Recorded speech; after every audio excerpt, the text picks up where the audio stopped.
we can go through seasons where doubt is just crippling us. And it comes in many different ways. We just doubt straight up like the existence of God or what we're doing in the Christian life. Is all of this even real? Absolutely. Christians, non-Christians alike struggle with this idea of doubts, imposter syndrome.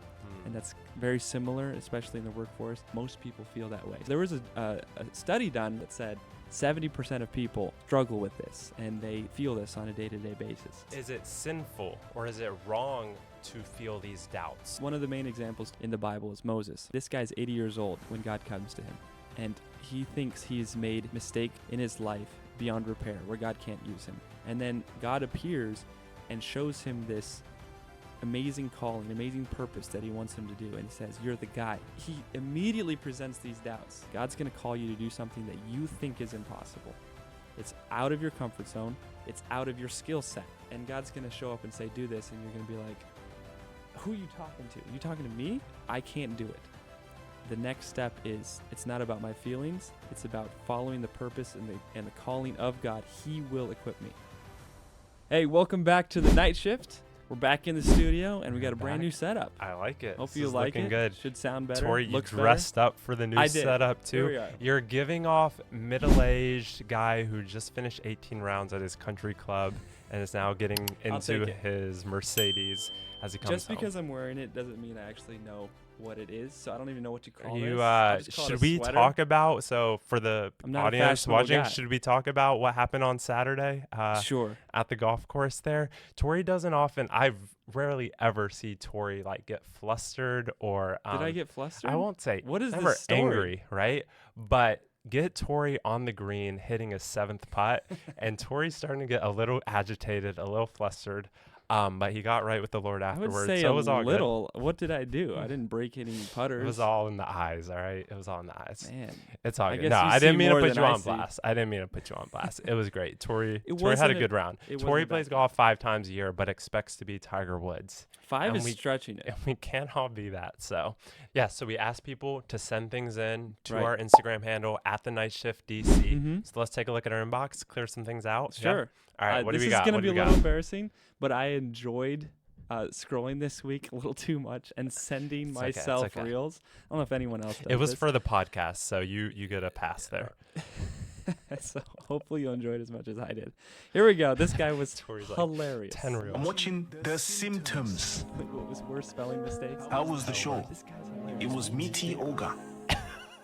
Who's Meaty Olga? I hit my elbow. I've definitely spelled what is elbow? So off. Pointy arm knuckles. Are you okay? No. I think I ate inspired cheek. Wait, what is he trying to Get say out. I there? can't wait until I have a baby.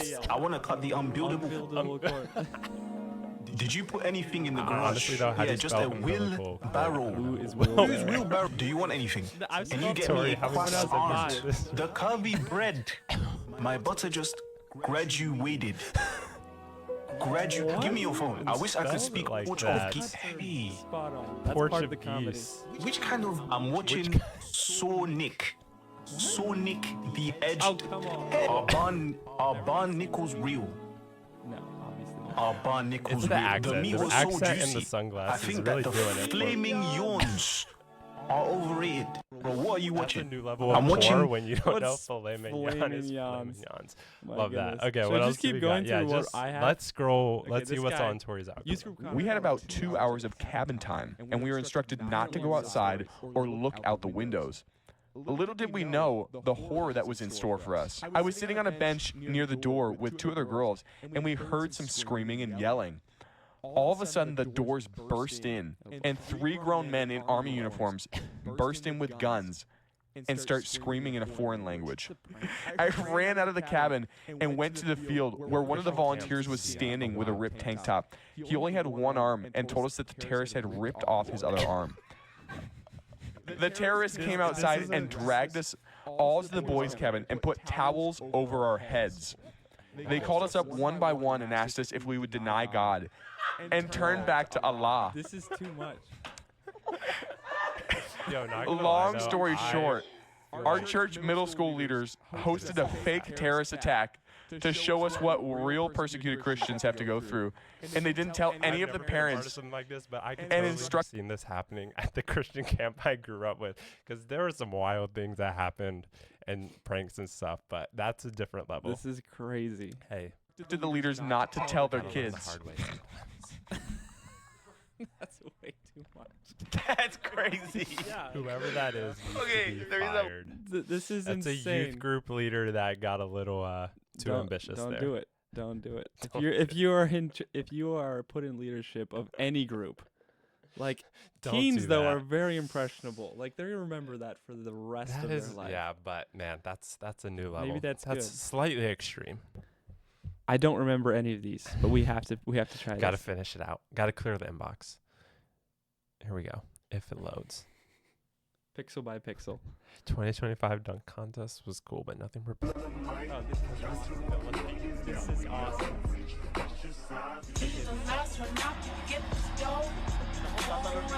Dude is like, have you seen this? 5'5". No, The dunk contest, brother. Check it out. This is the Philippine professional. Okay, with only 28 seconds to go, Hamito needs to go quickly. Let's go. Sidestepping, David Aguilar. Honestly, though, I would give him a 10 The crowd for goes the crazy as they I yell. knew what he was doing the whole I don't time. know. That was all a setup just to get the laugh. That was actually pretty. I cool. don't know if I could actually make that dunk. So he's in the And he top. made- He's in the yeah, top 5%. how embarrassing would it have been if he set that all up and then missed the dunk? All right, that was pretty good. What is actually. this? That was better than this the is dad actual joke, not gonna lie. news. Oh, okay, yeah. Let's get kind of controversial. Here we go. diplomacy that's going to end the destruction of your country. No. I don't want to. This is the one I wanted to see. This is the one. Okay, we'll cut that. Absolutely. Oh. You're right now not in a very good position. You've allowed yourself to be in a very bad position, and he happens to be right about From the it. very beginning of the war. You're not in a Mr. good Brown, position. I was You don't have the cards right now. With us, you start having not playing cards. cards. Right now, you don't. I'm very You're playing serious, cards. Mr. President. You're I'm playing very cards. serious. You're gambling I'm with the the lives of president. millions of people. think You're gambling with World War III. You're gambling with World War III. Influence. You're right now not in a very good Actually, position. that's kind of what it So- felt like. The memes using that like line is actually pretty hilarious. I saw a few of those on my algorithm. Goodness. Have you been to, like, growing up? Did you have game nights at church? Yeah, some we or like at our house or with friends from church and stuff. Sometimes so. they can get gnarly. Oh, for sure. You're like, I've never seen this side of you, Pastor. What in the world is Mhm. going on? It's yeah, people's true cards come out when Sports. they're behind the 8 ball, so to speak, Yeah. at a game night. Sports and game nights, you can really see people's true colors. All right, let's see what Gavin said. I haven't seen this before. Shout out. My man Gavin. Here we Shout go. out to Gavin. Oh snap! Oh. Bro did nothing wrong. What is that sign? It's the thud. What is The this thud. sign? It's Russia or something? It's hilarious, bro. it happens so perfectly, man. I love Shout it. out to that guy. Hopefully he's made a full recovery. Probably. All right, Timmy B. Oh, Shout out, Senator Tim. Kennedy. He's my favorite. Every time I Bring take the a stand status that I quo. know will be Goodness. will be The status controversial. quo. You're going to be called crazy. Many people also called Noah crazy. This is awesome. And then, And then the rains came, Bro, and it's all the preaching. fact checkers died.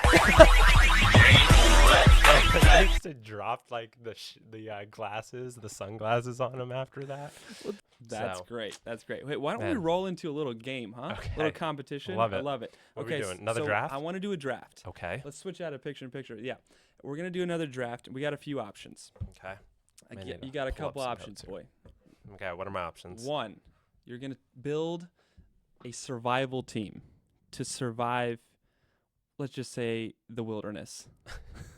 Okay. Well, like you mean? I was from gonna say the Bible apocalypse. characters? Like any Bible. character You and pick any all of the characters history from of the man. Bible, Okay. Okay. excluding Jesus. Okay. That would have been That easy first pick. you will build your roster. Okay. Let's say you can only choose 4 because you're on the team as well. Oh. You're on the team, I'm and gonna you bring can the choose. team down. My survival instincts are like a -2 out of 10. But all right. But before we jump into this, what is the wilderness that we're talking about? You get to choose.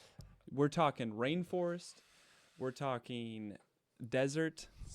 Pick an area of the world, choose that, and then we'll go from there. Yo, in the spirit of Noah, Okay.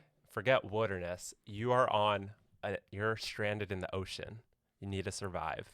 Okay. You need 4 other. Stranded in the ocean. Yeah. That's your wilderness, or like in the water. Whatever. So you need, I guess, 4 people to live. That's actually a tough one. I got to think about this for a little bit. Before we start, we're gonna flip a coin to see who gets first pick. Do we have a coin? But we're gonna give you 2 minutes at max to see make a who team? you want to draft. Okay, Here we go. okay. And cue. All right. All right, we're ready? All right, we back? Yes. Here You want we to flip go. the coin? Let's flip this coin. It's a We got interesting looking coin. 4-leaf clover for heads, and then something random on the back. Okay, That's just tails. You give call in me the air. Tails never fails. Yep, you're right. All right, so I get first pick. You get first pick, and we'll do snake. I needed first pick. Okay, and snake. All right, first pick. I'm gonna take Moses because Moses parted the waters. I 100% agree with that answer. There was another reason. He's literally started his life on the Nile River in a basket. Yeah, that's true. The guy knows his way around he can water. survive the alligators and crocodiles in the Nile. That's yeah. right. All right. First pick for me, I'm going to go with Peter. He's the only other guy who really walked on water before. He did have a little hiccup, and his faith failed. But I think if he can get his act together, he could be a solid guy on my survival team out on the Second ocean. reason for that, too, is he's a fisherman. Absolutely. So, like, while you're out there, and he's going to supply some food for you. Also, we know he swims. Remember when Jesus, after Jesus came back to life, and Wasn't he naked when he okay, well, yes, he was wearing his birthday bathing that's suit. something that your team will have to deal with, not mine. All right, but he knows how to swim. All right, second pick, I'll go with Jonah. Okay, if he can get his act together as well, and like that's a big if, but yeah, and talk to the animals and make him like we can transfer around, get like supplies and whatnot. We can survive the ocean. Did he talk to the fish? No, but I'm just saying, he's the only guy. He absolutely was praying in the fish, so the fish heard him. True that. There you go. Those are my first 2. That's a good one. For my second, I think this will be a good pick. Speaking of talking to animals, someone that probably did talk to animals, I'm going to go with Noah. All right. I know we're already stranded in the ocean, but if anyone knows what it feels like to just be out there, the storms beating down, not knowing if you're going to survive 40 days, 40 nights, it's going to be Noah. So I'm going to have Moses and Noah, also 2 characters who often get confused, I feel like, just as we say them. But anyways, that's going to be my second pick. So third pick, who do I need? Okay, I feel like another person that has dealt with being stranded in the ocean. Okay. And that is, I think this person has, right? Paul. Yes. All right. He was shipwrecked more than once, right? Like, hasn't it? Many was times. It multiple? 3 times.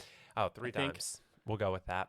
So yes, Paul, who, been shipwrecked. He knows what it's like. So if things get bad, I think he'll be a calming presence for my team on the boat there. You're not just making that up. Should be good. Because when they shipwrecked on Malta, outside of Malta, or Melita. Also, Paul's his whole missionary journey, right? Or, he walked through some, but, like, he had to take, like, ships to a lot of different places that he was going. So, very familiar on the water there. So, I'll take Paul with my third pick. Absolutely. For my last 2 picks, because this is a draft of 4, we're a team of 5 surviving the wilderness of the ocean. So, I have Peter and Jonah. Okay. I'm going to pick up... I'm going to pick up John the Baptist. Okay. Because he basically spent half of his life in water, Jordan River mostly. But I think ankle deep water. He's that guy that, he's rustic. And so he's used to surviving in the wilderness. Literally, that was his life. So he's going to be great. Exactly. Another guy, I'm just going to go with some young blood. So Timothy, he hung out with Paul. I'm not exactly sure if he was on one of the shipwrecks, but he definitely traveled around in the Mediterranean Sea with Paul. He knows his way around the ship. If we can build ourselves a raft, he can help with that. He'll take care of some stuff. I got a solid lineup. Okay, we'll see. I will say I'm a little worried about because we're talking about surviving, right? Yes. In your first 2 picks, Peter sunk and Jonah was swallowed by a whale. So their survival instincts right there aren't super great. But that's all right. You telling me they didn't survive? They did eventually survive. These guys know what they're doing. All right, my last pick. I feel like what you have in Peter is actually really helpful, and that is someone that can fish, that just knows their way around when it comes to that. So I'm going to pick John, all right? Debating between James and John, but That's the last pick. Peter, James, and John, yeah, they were fishermen, so they'll help us out when it comes to food. We aren't going to starve with them on the boat, and they're going to fulfill that role for us. He's also one of the sons of thunder, but he's the quieter one. That's true. Which is we don't need too many big personalities on our team. Do you have big personalities out there? No, I mean I feel like Moses was probably a pretty big personality. Not gonna lie, you have a lot of New Testament characters, so yeah, fair enough. That's good. All right. Okay. Well, let us know in the comments. You do need to let us know because I can't just determine that I'm the winner, even though I am. Yeah, sure. Okay. Okay. Speaking of Peter, actually, perfect segue since we were talking about this. We want to talk about this thought of doubt. All right. So I don't know about you, Tori, but I'm not always this super confident. I'm rarely ever am super confident. Unbelievable. In what I'm doing. And it's something actually that I have consciously tried to work on over the last few years, like as I've gotten a little bit older, because I've been gotten feedback of, portraying more confidence, all these things. But I think as Christians, we can go through seasons of our life where doubt is just crippling us. And if anything can cripple us, especially as young Christians, I feel like doubt is one of those things. And it comes in many different ways. Sometimes, as Christians, we just doubt straight up like the existence of God or just what we're doing in the Christian life. Like, is all of this even real? Like, is any of this, like, I'm trying to live for the Lord. Is the Lord even out there? Like, what am I doing? Like, is this actually worth it all? Which is one area of doubt. But then also sometimes maybe our faith in the Lord himself isn't necessarily being tested, but we're unsure about if we're actually following him, quote unquote, correctly, right? Like, am what I'm doing right now actually what he has for me to do? Like, we talked, I think a few episodes ago about the will of the Lord and calling this of God, doubt and the calling of God, and this doubt that we often, especially young Christians, have of doubting if I actually even am in the will of the Lord. So just kind of as way of an introduction, have you ever felt that way, Tori? I've definitely felt that. I feel like that's a common feeling, right? Kind of talking to people, like growing up in church and whatnot, we all often talk to people who, if you really get past all the masquerading, people have doubts. Even people who've been in the call, following the calling of God for a long time, they'll even say, hey, I don't even know which direction, what's the next step. I'm not exactly sure I'm in the right spot. And so there's these doubts. I think there's two different portions of it too. You can divide it into two. One, it would be like fiery darts of the wicked, like actively spiritual warfare. He's trying to get you to get off your path. And the other thing is just humanity. And we just doubt where we are. And we want to make sure we're 100% correct, but then we don't have all the information. The truth is we never do. We never will have all the information to 100% know. One factor to keep in mind is it's not just Christians. Like, everybody struggles with this. Because it's a humanity issue, like you just said. Absolutely. Yeah. Christians, non-Christians alike struggle with this idea of doubts. Recently, we've kind of, in a similar vein, we've talked about imposter syndrome, and that's very similar, especially in the workforce. I definitely felt that working on Capitol Hill, just like, who am I? What am I doing here? I don't fit in. And now that I think about it, most people feel that way. So there was a study done a while ago that said 70% of people struggle with this, and they feel this on a day-to-day basis. I was looking up some random quotes. People at the top of the food chain, so to speak, like Howard Schultz. You know who that is? Never heard of him. Okay, so he took Financial over. Guy? No, I mean, kind of, but Starbucks CEO. Okay, so most people know Starbucks, but anyways, billionaire, top, he knows what he's doing, and I don't really question his ability to do things. But one of his quotes is, very few people, whether you've been in that job before or not, get into the seat and believe today that they are now qualified to be the CEO. They're not going to tell you that, but it's true. So he's saying, you get into his position, whether that's CEO, whether that's manager or, assistant or whatever it is, and you just don't feel qualified. And I think that applies, I know that it applies in our daily workforce, but also in life, in Christianity. Mm-hmm. You know, I'm doing this thing. I want to be doing it for God, and I believe God has called me, but these doubts are going to keep hitting you. And when you talk about imposter syndrome, I remember when I was at NC State for my grad school program, within like the first couple weeks of being there, they actually had a discussion like with the whole class about literally imposter syndrome, because they knew how relevant of a topic it was. Sure. You have these people who just made it into grad school. Like it wasn't, not to, to anyone's horn, but like it wasn't easy to get in there. But Sure. yet these people who had made it, so to speak, they knew that, we would deal with this thought of imposter syndrome. And I think when it's not addressed and when we feel that, the reason why I think they bring it up is because it inhibits our abilities and what we can do. So whether it's, out in the workforce, if we feel that imposter syndrome, I don't think we're, acting to our full potential there, or even spiritually as well with that. So we don't want to have that imposter syndrome, but it's part of our humanity. I think it's something we have to still fight. This is something we've talked about before. You need to be aware that this is within our humanity and be able to address it, but not constantly think about it. You can't constantly think about the problems you have. So just to harp on this point just a little bit more, I'll just quote one, like a current Supreme Court Justice, Sotomayor. One of her quotes is, I just skipped to the end, "I'm always looking over my shoulder, wondering if I measure up." I think everyone really identifies with that. And this is Supreme Court Justice. The entire United States. And you're making decisions that affect millions of people now and in the future.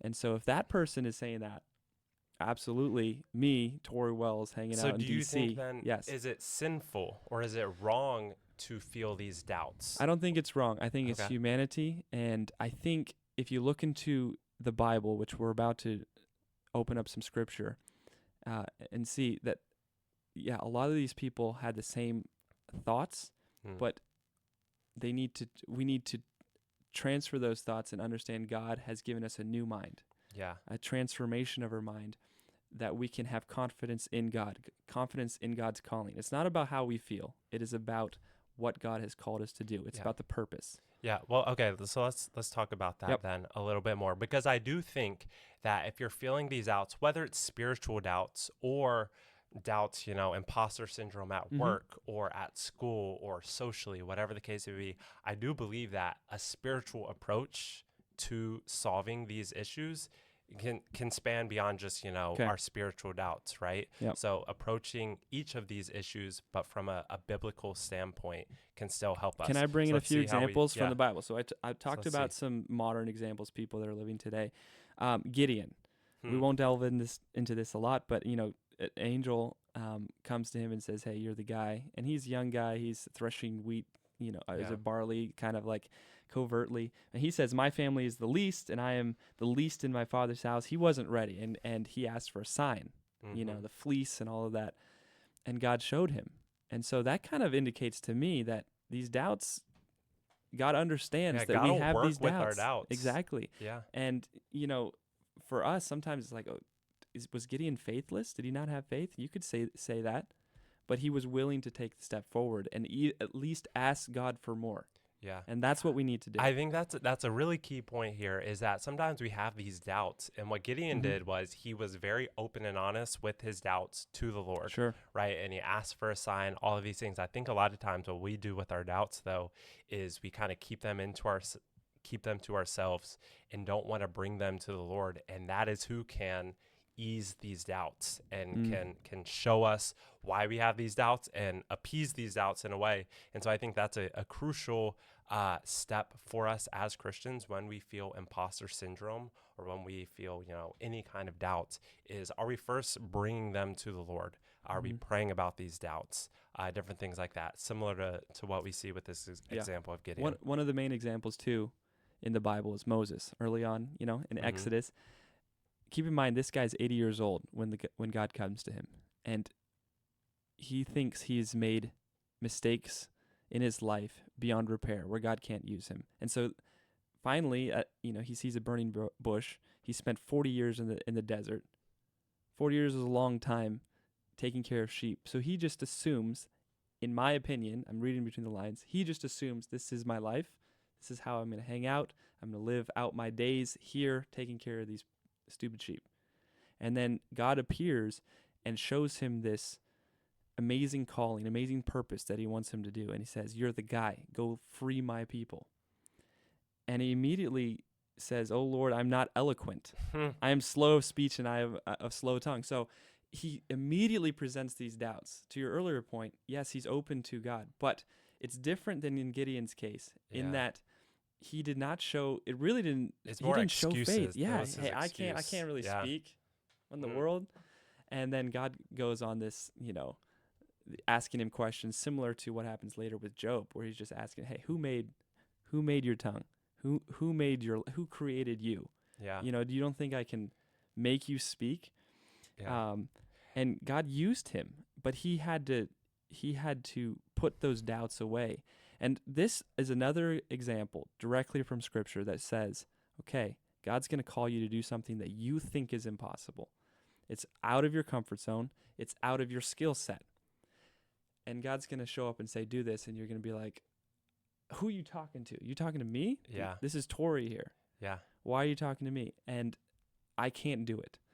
And then the next step is, it's not about my feelings. It's about following the purpose and the calling of God. He will equip me. Yeah. So I think what you're basically saying is one way that we can combat doubt is with obedience, essentially. Absolutely. And what we see with Moses is initially not wanting to be obedient into this calling. Mm-hmm. And so a way that we as Christians can fight this kind of doubt is with obedience. Kind of a personal story here really fast. Love it.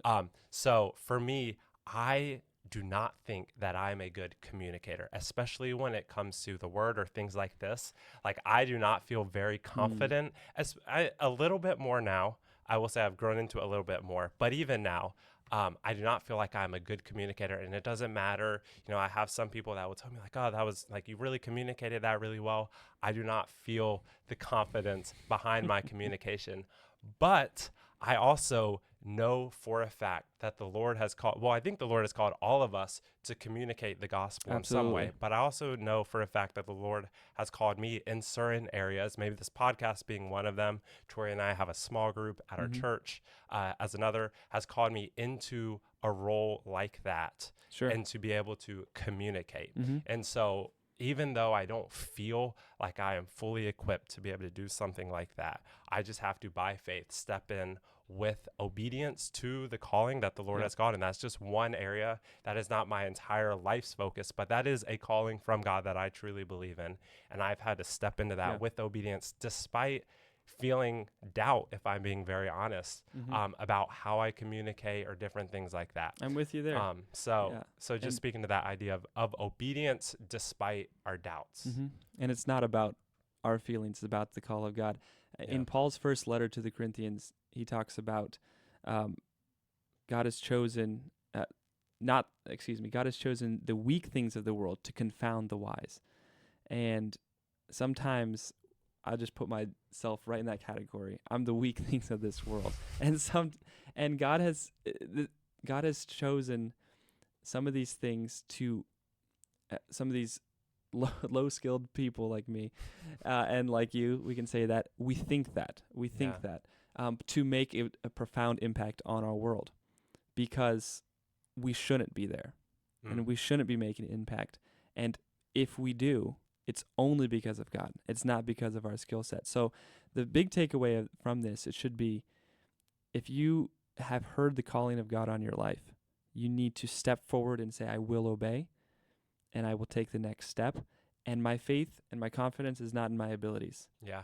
Because there's no way this can happen through my own abilities. It is the calling of God. Yeah. I read this quote from Tim Keller earlier. It says, it is not the strength of your faith, but the object of your faith that actually saves you. So it wasn't the strength of our faith that saved us and is giving us eternal life one day. It was who we put our faith in. And it's the same thing that goes with, whatever we're doubting now, whether it's our career or our calling, it has nothing to do with us. It's about who our faith is in and the object of our faith, who is Jesus Christ. And so that should give us the confidence to step into that calling and not feel that imposter syndrome, not doubt that, is this actually what I should be doing, but to just step with full confidence into that. I think that's what gives us the faith there. So here's a question. We're talking about doubt, and the entire conversation is about how do we deal with it and get rid of it. Mm. So when doubt creeps in to whatever situation I find myself in life, is there a place where I should look at the doubt and say, maybe I need to change course based on this? Yeah. That's a tough question. When do you think that would be? Well, I think it starts with prayer, and like I said, bringing our doubts before the Lord, because if our doubts have reason, right? If there is a legitimate reason behind our doubts, the one who can show us that is the Lord. And so when we bring that to the Lord, I think that is a key first step for exposing it.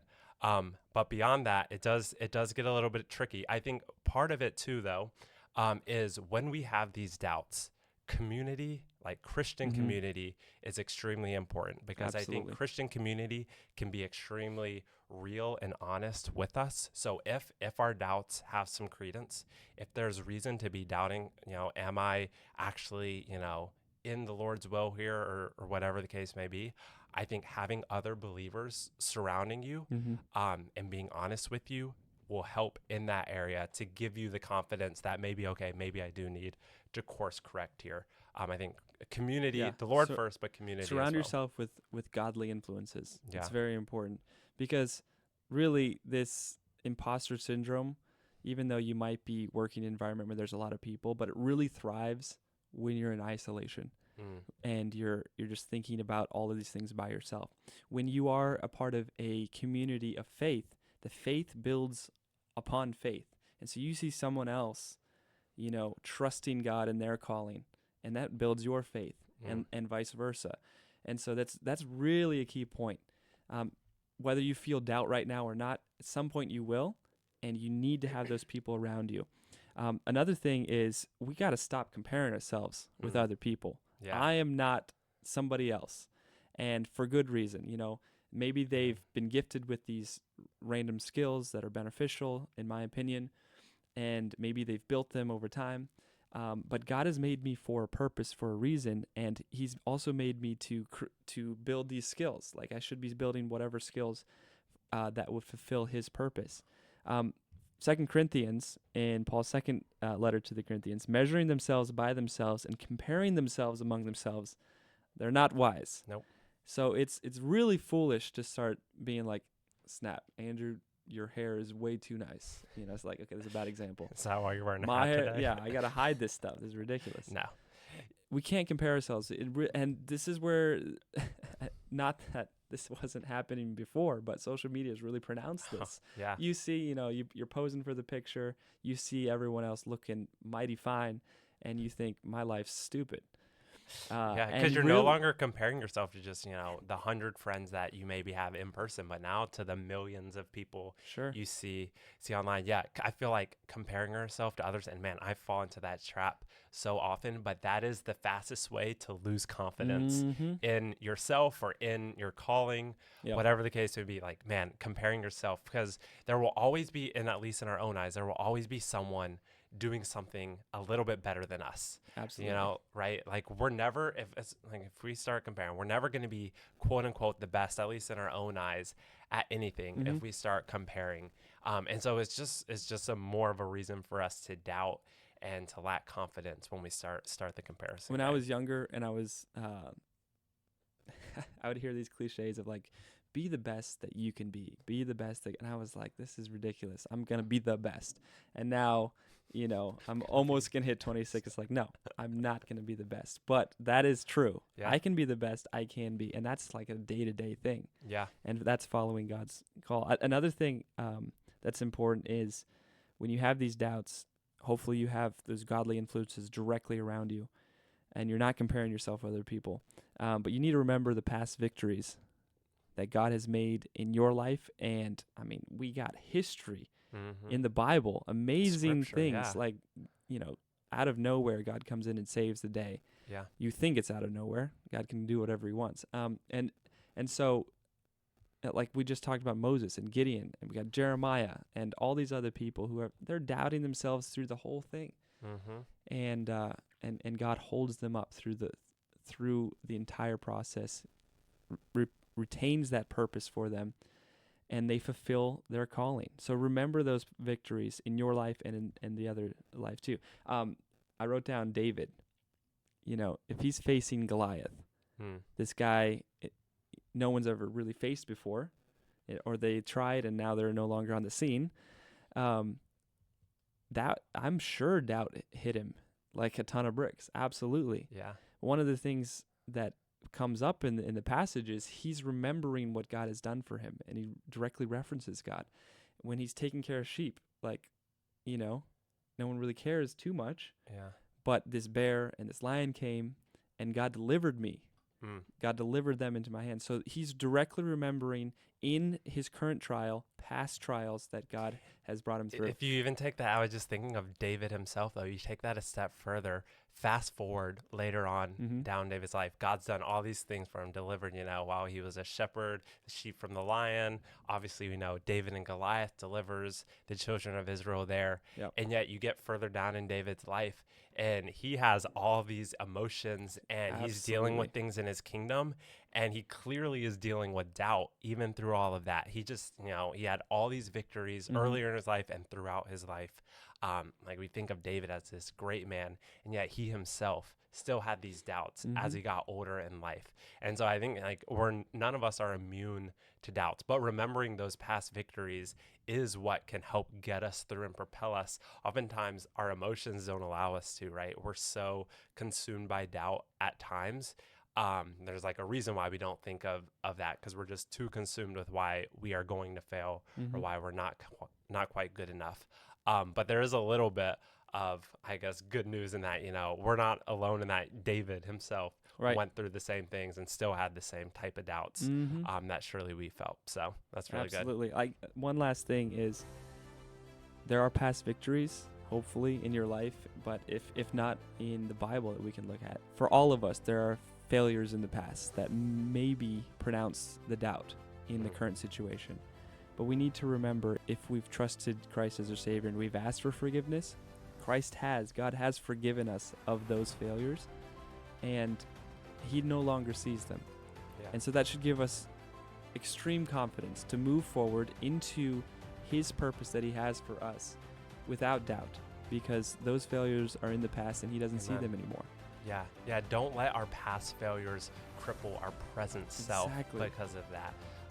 He's forgiven us. He is what allowed us to overcome those. And so we have to step through with confidence beyond that and past that as we kind of go into the next step here, for sure. Absolutely. That's a good word. So your calling is not about your qualifications. It's about God's purpose and calling on your life. And we need to remember that. So thanks for tuning in to The Night Shift. Next time, we've got a big topic here. You want to break the news? Nah, you do it, because I don't know what the topic is. What are we talking about? Loneliness? We're going to talk about loneliness, and we're in D.C., and I felt that, so yeah. You know, it's a large city. It's a huge, so many people, but so many people also talk about how lonely it can be. Yeah. You know, you're going to work, you come back to your apartment by yourself, and there's all these conflicts. So we'll get into that subject next time. Stay tuned. See you next time.